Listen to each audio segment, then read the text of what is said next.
The tide comes in and then recedes, the sun rises giving light and then sets bringing darkness. Drought plagues the farm field of the world, followed by rain and abundance. On this day we swelter under the intense heat of the August sun, and soon we clothe ourselves against the penetrating cold of the midwinter storm. Prosperity brings her abundant opportunity and rewards, but will withdraw at a future time when confronted by a receding business climate. The smile gives way to the tear, as does the joy to the sorrow, and the jubilation to the tragedy. Close friends become hated enemies. The guns and bloodshed of war are followed by the stillness of a temporary peace for each of us existing on this spinning blue-white sphere called Earth. Confidence is replaced with the passage of time by doubt. Patience is replaced by stress. Expectancy by boredom, and achievement by disillusionment. As the wheel of life continues its constant turn, all human emotions disappear and appear once again. We sit in amazement, and the role of spectators as a generation living in morality becomes an immoral generation, giving us cause to predict the end of the world, as did our forefathers when confronted by the same dilemma. Generations before, the confrontations, disappointments and challenges of life are treated by each generation as though they are the first to experience such events, when in fact the pre-Christian years saw the same occurrences both appear and dissolve. For all of us, the only constant factor in life is our feelings and attitudes toward life. A major challenge faced by us all is that we learn to experience the changing of life cycles without being changed by them. To make a constant and conscious effort to improve ourselves in the face of changing circumstances is to assure a tolerance for the winters of life's events, and to permit ourselves the full enjoyment of the blessings of life's harvest. Come the autumn, following the turbulence of winter comes the season of activity and opportunity called springtime. It is the season for entering the fertile fields of life with seed knowledge, commitment and a determined effort. It is not a time to linger nor to ponder the possibility of failure. Foolish is the one who would allow springtime to pass while dwelling upon the memory of the successful crop of last fall, or the failure to reap last fall in spite of the massive efforts last spring. It is a natural characteristic of springtime to present itself ever so briefly, or to lull us into inactivity with its bounteous beauty. Do not pause too long to soak in the aroma of the blossoming flowers, lest you awaken to find springtime gone with your seeds still in your sack. Spring does not care if you sow or sleep, nor does it care if you plant abundantly or meagerly. It does not care if you plant the fertile kernel of wheat or useless wheat seeds. Neither spring nor the soil, sun or other elements care if you plant at all. It will merely present itself as the time to take advantage. Springtime will not admonish you to plant, nor will it warn of the consequences of not planting. For the tiller of the soil, springtime is without emotion. It was God who gave you the wisdom to rise from your comfortable chair and enter the fields at the right season. For the husband, father, wife, mother or business person, springtime comes in the form of opportunity to enroll in a class or to have a conversation with someone at the proper moment, to have the courage to change either occupation or residences, or perhaps even to change your mind about something or someone. The springtime of life manifests itself infrequently. Do not allow springtime to pass while you sit idly contemplating the severity of the past winter of life. With intelligence, wisdom and freedom of choice given to us as humans, exercise the discipline to plant in spite of the rocks, weeds or other obstacles before us. The rocks, weeds and thorns of the world cannot destroy all your seeds if you plant massively enough and intelligently enough to take full advantage of the spring. Rid your soil of the weeds and rocks disguised as the opinions of those around you in the form of worry, doubt or pessimism. It is the fertilizer of faith and enthusiasm that will overcome the worst forms of bugs and weeds. Listen not to the bearers of discouraging words, those who would have you rest with them during the work season of spring. They will find themselves starving come the fall and winter, or begging from those who recognize spring as a brief opportunity to work and to leave play for another season. The essence of springtime is faith woven among the threads of massive human effort. Springtime is the fresh air of new opportunity amid the dissipating clouds of winter. Spring is the time for entering the bleak, empty fields given to us as a new chance. When we enter those fields, we see in the adjoining fields the blossoming of nature's flowers, the daisies and other miracles of nature, which God planted, reminding us that nature fulfills its promises already. The miracle of the seasons shows itself, for the same snows that gave us cause to huddle for warmth during the winter also cover nature's crops which exist now before our eyes. Expend your effort now without complaint, without doubt, without pessimism and without self-pity over the severity of your winter of circumstance. Did the daisies complain because of the same cold and the same winds? No, they did not, yet they exist as either a reminder or a threat or a promise. Do the leaves hide beneath the cover of the earth fearing an unexpected return of winter, or do they restrain themselves for fear of the coming bugs and weeds of summer? Do the daisies or the leaves of the field of nature make excuses or lie or linger? They are there because they endured circumstance and pushed aside the seasonal obstacles of rocks and hard-packed soil, and so must you if your life is to blossom. The same God who gave life and meaning and opportunity to the crops of nature now gives to you the same blessings. Are you to say that you are less than a lily or a daisy? Do they have a brain or vision or choice? Do they converse one with another for the sharing of ideas? Springtime merely says, "Here I am."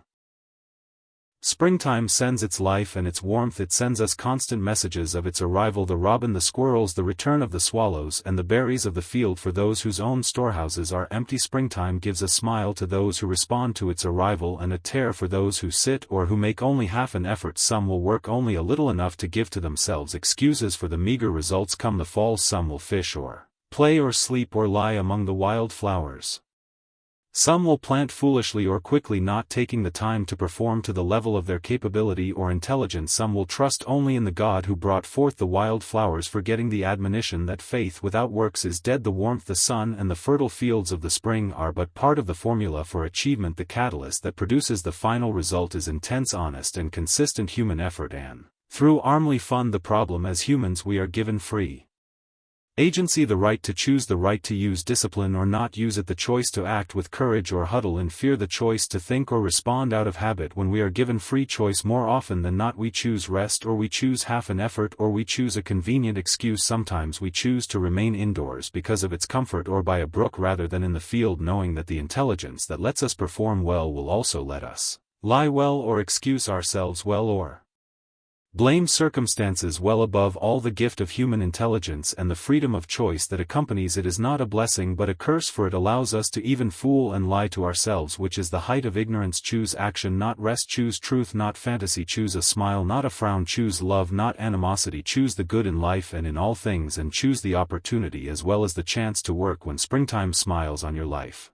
much of the effort and opportunity of springtime rests in the depth and degree of our faith. Life provides no assurances that the planting of seeds will provide the reaping of crops. We have only the demonstrated experiences of others to draw upon. The storms of life could cancel our efforts expended in the fields of opportunity, but to expend no effort during the spring will assure no results during the fall. Faith further provides to us an irrevocable law decreed in the heaven, which assures that for every disciplined human effort we will receive a multiple reward. For each cup planted a bushel reaped. For every good idea given to another many shall be given to us in return. For every demonstrated act of faith a multiplicity of the rewards. For every act of love given a life of love in return. For each seed of encouragement given to another a gathering of the honest effort expended during the spring, an hour of honest rest in the fall. For each act of patience and understanding rendered to another a return of patience from another.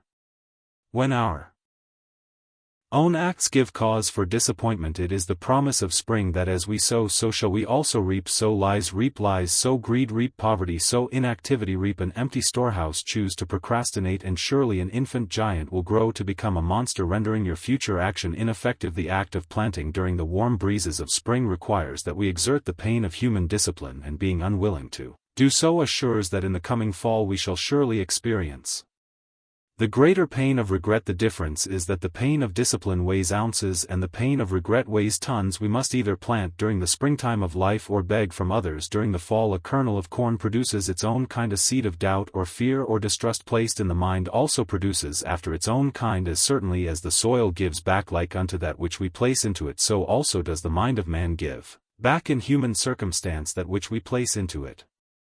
By our choice of human thought, the price or effort of thinking thoughts of love, prosperity, or self-confidence is no greater than the price given to thoughts of hate, poverty, or self-doubt. Only the rewards are different. Each day is given to us as a new season of spring. The thoughts, deeds, dreams, and efforts of today will provide tomorrow's harvest. To neglect the opportunity given to us this day is to delay our better future. Do not use today to mentally relive yesterday or to await the arrival of tomorrow, for tomorrow when it arrives will be called today. There will be no better day, no better opportunity, no better springtime, no better time to begin than the current moment. Seize the moments as you find them and mold them into your own better future. Today's procrastination will surely be tomorrow's regret. For some, the emergence of springtime is a time of great difficulty, perhaps because of our own neglect or inactivity of past seasons. We find our storehouse and our stomachs empty. Our need For food or monies is not in the coming fall, but now the voices of those we love echo their needs brought about by our lack of effort or results, and their eyes look away from us lest we detect the shame and disappointment shown in them under circumstances such as these. We are often given to forget that the seasons will neither speed up nor slow down because of our needs. The springtime will only appear, but it will not wait, nor will it transform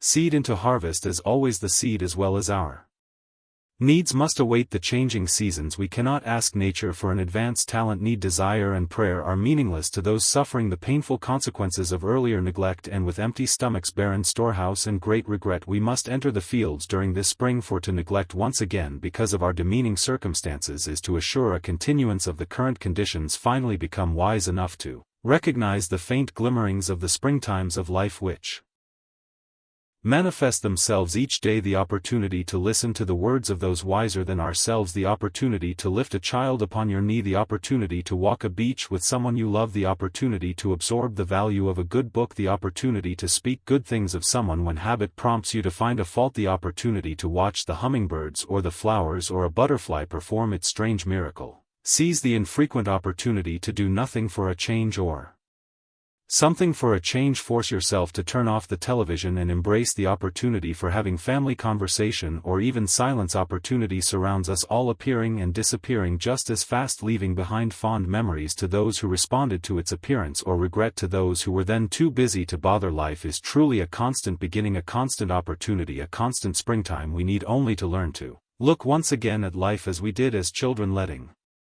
fascination and curiosity give us welcome cause for taking a second look rather than taking for granted. Fortune, happiness and peace of mind await those who learn to look for the miraculous hidden among the common. The unique blending of sun, soil and seed at the springtime of seasons will provide predictable and miraculous results for those who will learn to take full and complete advantage of the spring.